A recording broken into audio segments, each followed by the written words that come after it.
organisasi. Sebelum menonton, kami akan memperkenalkan diri kami. Saya Maria Putri Panjaitan yang berperan sebagai karyawan 1. Saya Rizky Marino yang berperan sebagai direktur. Saya Putri Anda berperan sebagai manajer. Dan saya Inaya Baca sebagai pemeran pembantu sebagai karyawan kedua. Selamat menonton!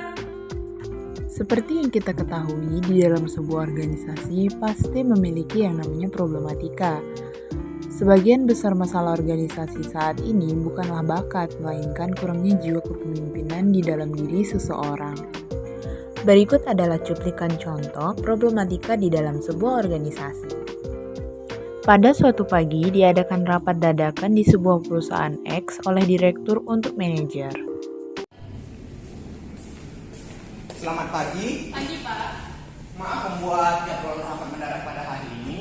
Nah, pada hari ini kita akan mengadakan rapat mengenai tentang rancangan kemasan baru dari produk kita. Untuk saran dan data-data yang saya sudah minta kemarin, apakah sudah dikumpulkan?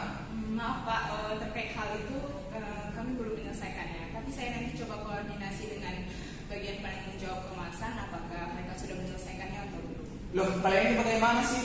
Mengerjakan itu saja tidak becus. Maaf Pak, nanti akan kami selesaikan dengan segera. Mohon berikan Pak. Baiklah, saya berikan kalian waktu. Terima kasih Pak. Lalu, manajer pun mendatangi karyawan bagian penanggung jawab kemasan produk. Gimana rancangan kemasan baru produk yang saya minta? Kenapa tidak diantar ke meja saya dengan segera? Oh, maaf Bu, ini sedang saya kerjakan. Aduh, gimana sih kerja kalian ini? Yaudah, selesaikan dengan segera dan antar ke meja saya, oke? Baik Bu. Oh ya, di mana rekan kamu? Oh, saya tidak tahu Bu. Sepertinya dia belum datang. Sudah jam berapa ini? Kenapa tidak belum sampai juga di kantor? Kalian ini ya. Manajer pun meninggalkan ruangan dan berpapasan dengan karyawan satu yang tergesa-gesa lari menuju ruangan bekerja.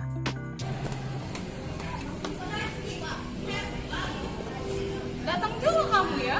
Kenapa bisa terlambat? Maaf Bu, tadi jalanan macet jadi saya lewat jalan pintas. Kamu ini, lain kali jangan ulangi lagi, jangan terlambat lagi. Baik, maaf ya Bu. Segera ke ruangan kamu. Karyawan 1 dan karyawan 2 selaku penanggung jawab bagian kemasan produk pun menyelesaikan tugasnya dengan sesegera mungkin. Lalu mereka pun mengantarkannya ke meja manajer mereka. Permisi Bu, Iya silakan. ini laporan rancangan kemasan baru untuk produk kita sesuai sama yang diminta. Baik, saya lihat dulu ya.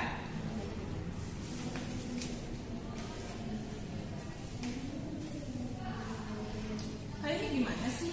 Ini saya ditanya ini seharusnya di sini, ini diletak di sini supaya ini lebih kelihatan. Tapi untuk bagian yang ini bisa menutupi bagian yang ini Bu. Aduh, saya tidak mau ya. Pokoknya kerjakan sesuai yang saya perintahkan. Kembali ke ruangan saya nanti selesaikan dalam waktu 4 jam. Baik Bu, mohon.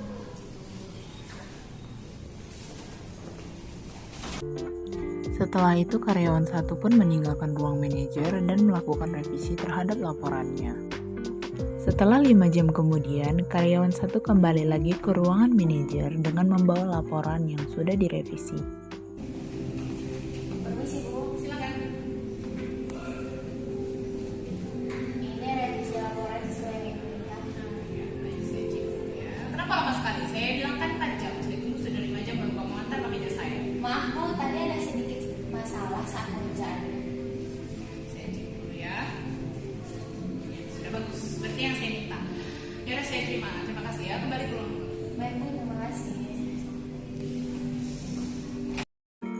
Nah, dari cuplikan tadi, kita bisa menilai bahwa hal tersebut terjadi karena kurangnya koordinasi program kerja antara atasan dengan bawahan. Faktor yang menyebabkan hal itu terjadi adalah manajemen waktu yang buruk, ketidakpercayaan manajer terhadap karyawan, perbedaan pendapat, kurangnya tanggung jawab manajer, serta kurangnya motivasi, review, evaluasi direktur untuk para anggotanya. Lalu, apa sih langkah-langkah menyelesaikan problematika di dalam sebuah organisasi? Yang pertama yaitu mencari penyebab masalah. Yang kedua, mencari siapa saja yang terlibat di dalam masalah tersebut. Yang ketiga, bersikap santai tapi serius. Yang Yang keempat, memanfaatkan orang-orang di sekitar untuk meminta saran serta masukan.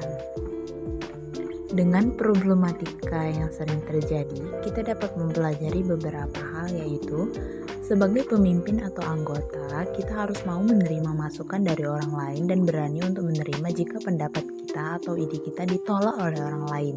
Dalam berorganisasi, antara ketua dan anggotanya harus saling mempercayai. Jika kepercayaan itu tercipta, maka akan mudah dalam melaksanakan tugas-tugas dan kewajibannya. Sebagai ketua harus tegas dan jangan pernah lelah untuk mengingatkan para anggotanya untuk tugas dan tanggung jawab yang sudah diberikan. Lalu, mau bekerja sama saling bahu-membahu untuk mendapat tujuan bersama, serta rela berkorban untuk organisasi. Oke, mungkin itu saja yang bisa kami tampilkan dan kami sampaikan. Sekian dan terima kasih. Thanks for watching.